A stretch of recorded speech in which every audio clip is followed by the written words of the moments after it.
పచ్చడి అయితే పెడుతున్నాం. చికెన్ అయితే 1/2 kg తీసుకున్నాను.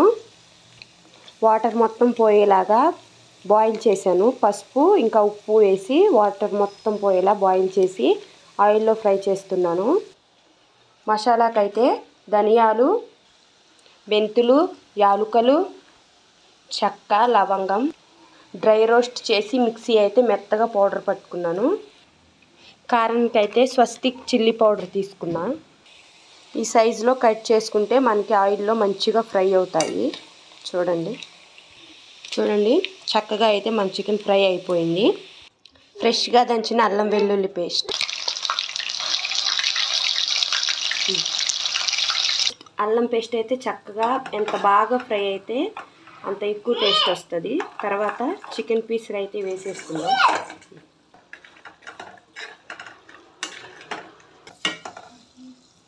ముందుగా మనం మిక్సీ పట్టుకున్న మసాలా పొడిని అయితే వేసేసుకుందాం.